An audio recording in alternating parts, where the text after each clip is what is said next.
straight my.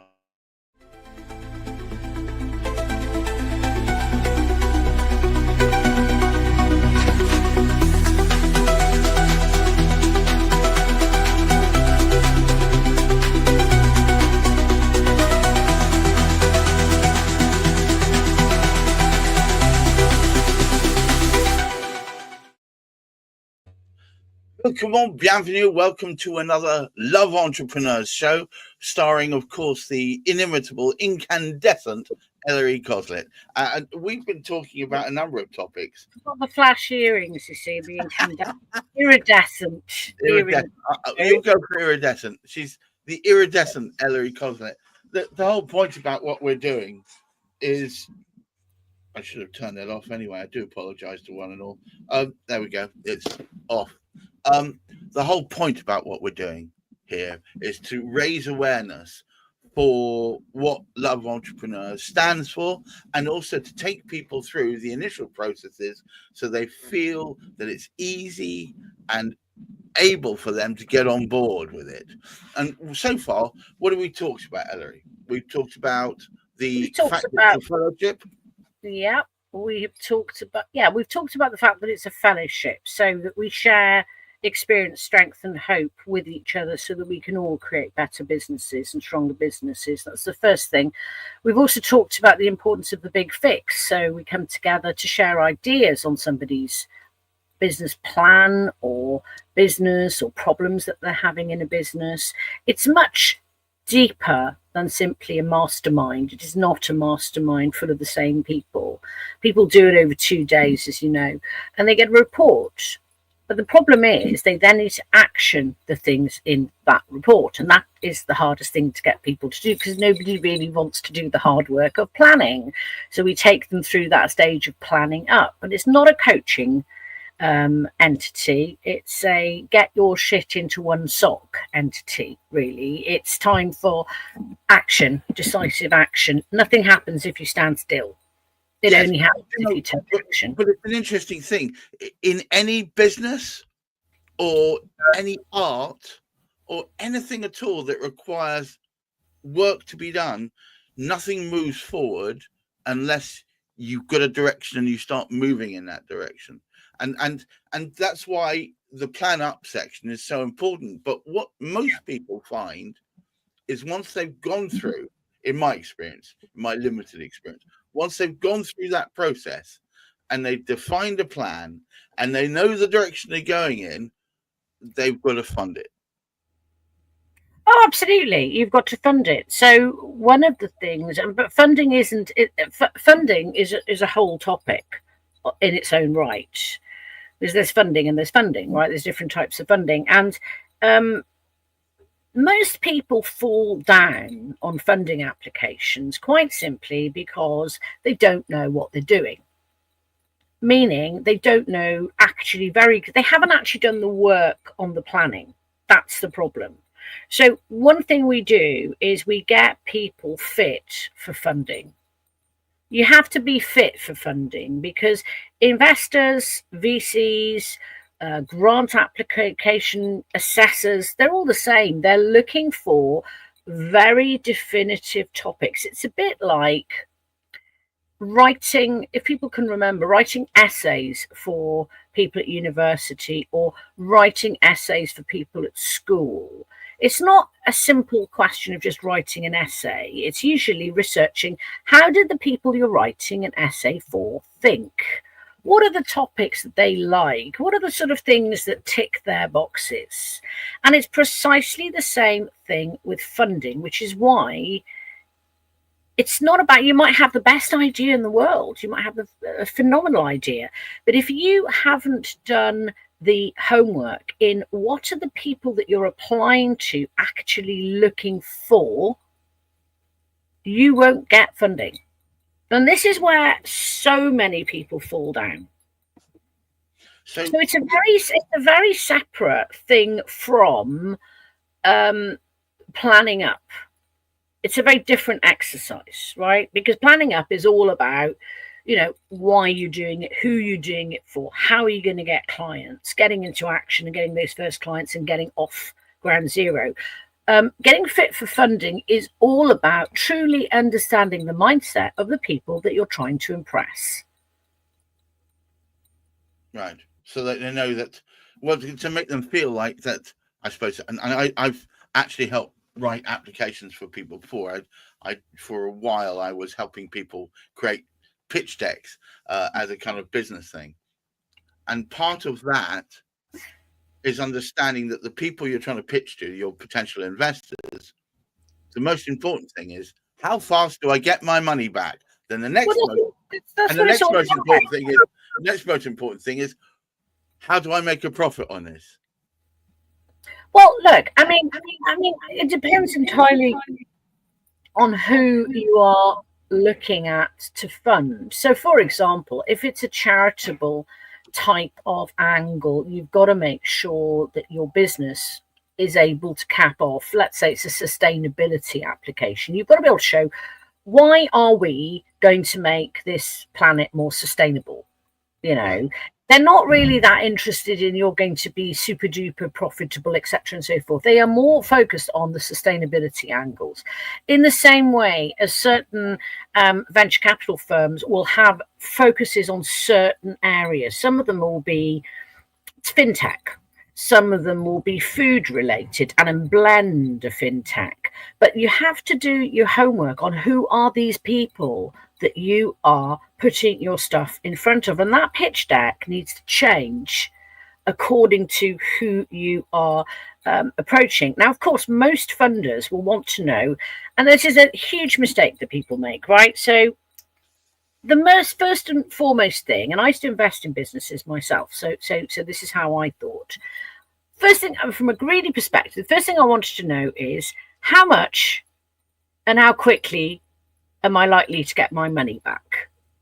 I want to hear that in the first sentence. I want to hear something about the global attraction of this, or the huge market cap share that this is going to have. I don't want a recitation of, hey, we're wonderful, we've got, who cares? I'm really mercenary now, right? You know, but I'm going to be, I want to know, if I put money into this, how likely is this going to give me money back, and how quickly is it going to do that? Then I am going to start to drill down into the nitty gritty of, well, who are the founders? How much experience have they got? What's the prognosis success of this business? So the things we do about Get Fit, it's like an education. We say, look, you have to have your financial forecast sorted out. We will do those for you. Do not panic. None of this is difficult once you know what to do. It's a stepped process. But if you've never done it before, you just don't know. Thing is, we've done it all before, God knows how many times. So, when we need to bring other experts in, we do, because they are going to know more about certain areas than we do. And that is why you would use people like us to do this for you, because we can, I'm not going to say guarantee results. I will never guarantee results, but we've got a much stronger likely success ratio than somebody who doesn't understand what these people are looking for. I mean, I look at pitch decks all the time, and I switch off at slide number 4 if they haven't told me, if they haven't fed my greed gene. What's in it for me? I hate to be brutal about it. You might have a business that will save the planet tomorrow. Quite frankly, investors very often do not care. They might tell you that they are interested in sustainability and interested in saving the whale. And the reality is they are funders. They want to make a profit. They want to make a profit. It's not good enough for them to come out cost neutral.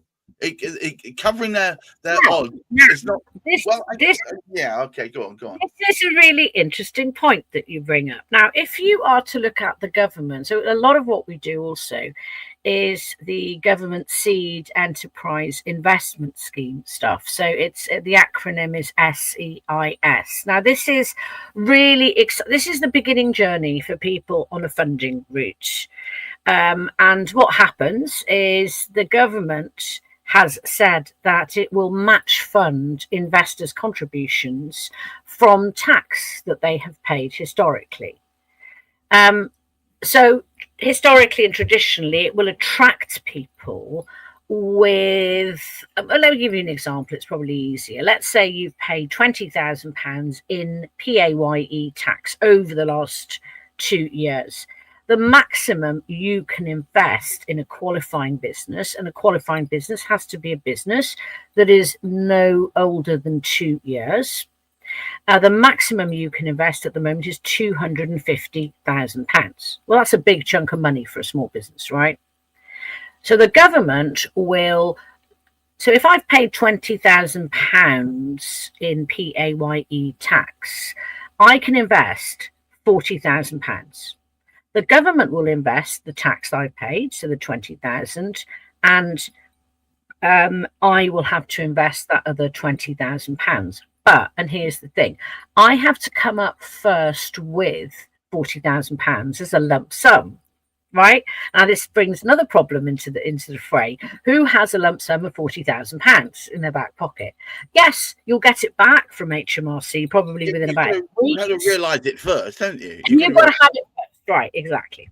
So this is a big problem, and what we do at Love Entrepreneurs, we've come up with a very innovative way to help people around that solution. We've got a pool of funders that will, or people that will help and contribute to that sort of funding mechanism to enable, normal people to invest. Now, I said, hang on a minute about the last point. Now, unfortunately, there are about 5 funds in the United Kingdom that specialise in this. That's all they do. And what they're actually looking for, and this is really terrible, I think. Well, it's good and it's bad. It depends which side of the fence you're sitting on. What they're actually looking for is businesses that will make a lot of loss to start with, because the investor can offset that loss against future tax receipts. Oh, I see what you're saying. Okay. Yeah, it does sound terrible. It sounds terrible. I mean, it's great if you're earning loads of cash, right? So if you're a partner in a law firm or a senior lawyer in the City of London or an insurance executive, whatever it is, it's perfect for those people.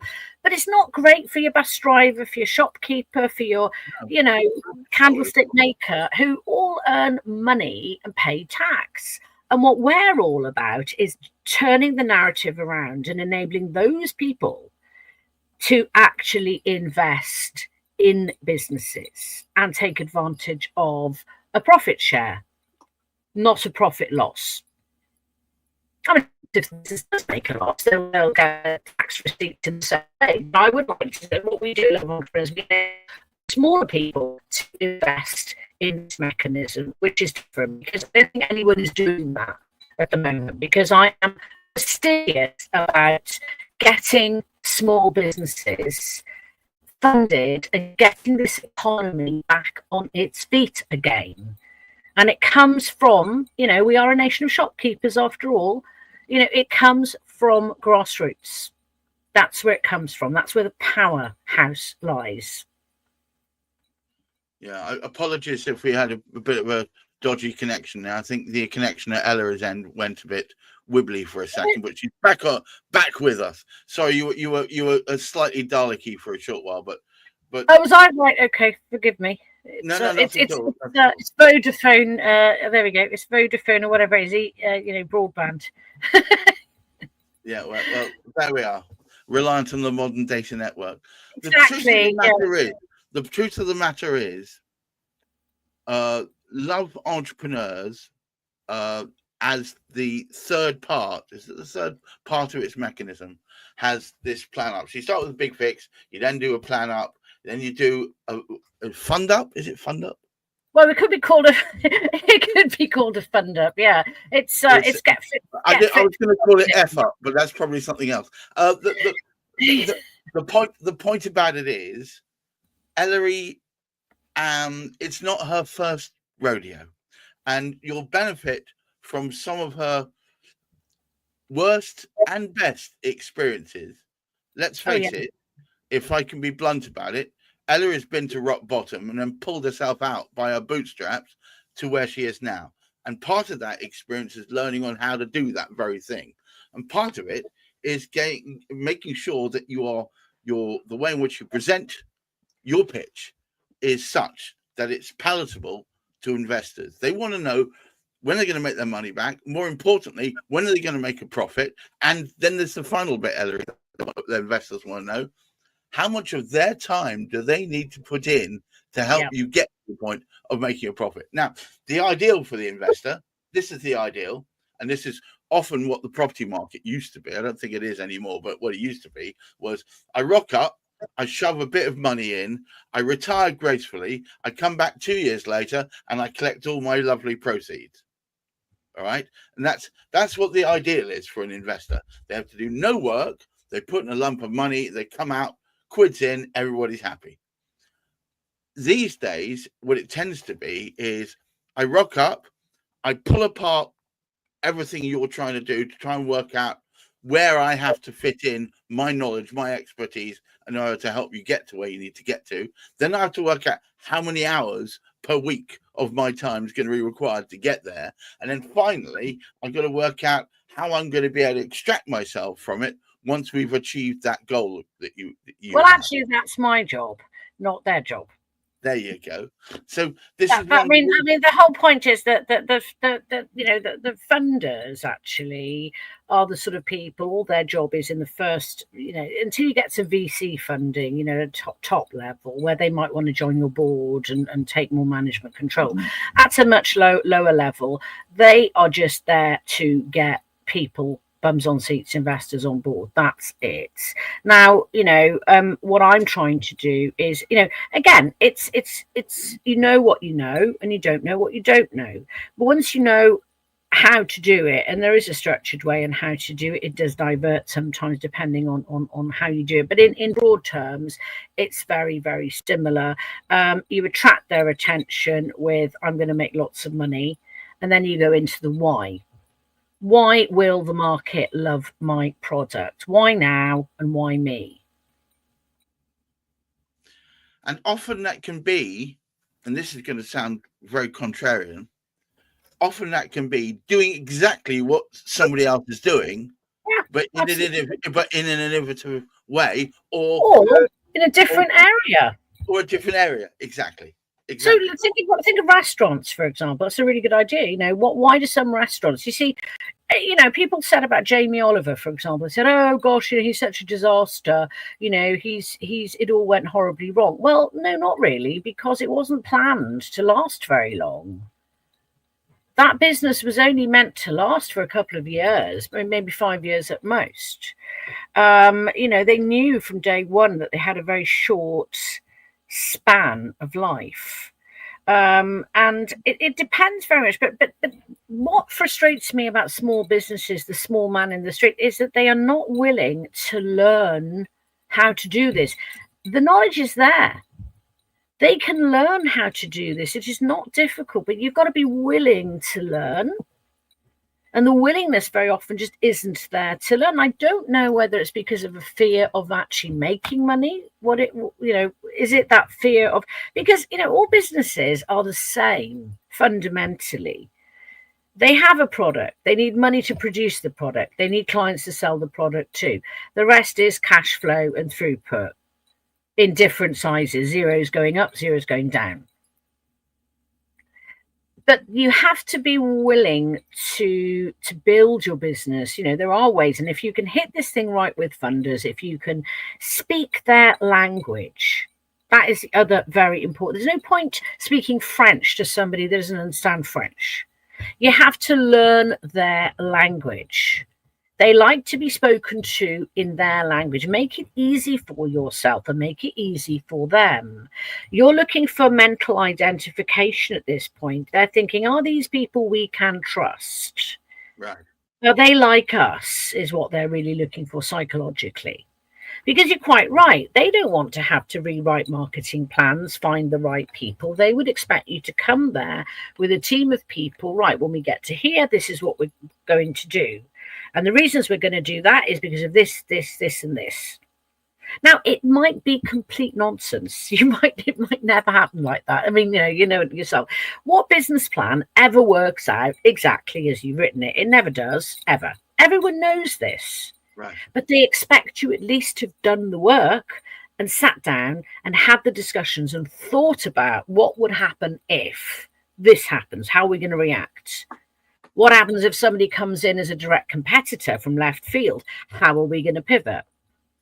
It's stuff like that that will give them confidence that you have thought through and around various hurdles and problems that may arise. And that is what differentiates very often a decision from investing in sometimes what is a fantastic product, but a rubbish team, because, you know, they're never going to get into action. And that people will say, we're going to invest in that team. The product is a bit dicey, but we love the team and we know they have the motivation, the wherewithal to get that into market. That's why people say people invest in people. Yeah. People invest in people, and people forget this time and time again. It is a personal business still. If it wasn't, why would they bother even meeting the founders? They've seen the stuff on paper. They'd go straight to AI. But it doesn't work like that. And, you know, it doesn't work like that. People buy from people. And on that note, I would like to thank Ellery Coslet for once again giving us the skinny on why using Love Entrepreneurs and being involved in Love Entrepreneurs can help you make your business a success. We were talking today about the final of the 4 processes before we get into the wider areas, and we've been talking about funding and why funding and getting funding is why funding is fun. Yeah, putting the fun into funding. And until next time, I want to thank you all for taking the time out of your busy day to watch this show.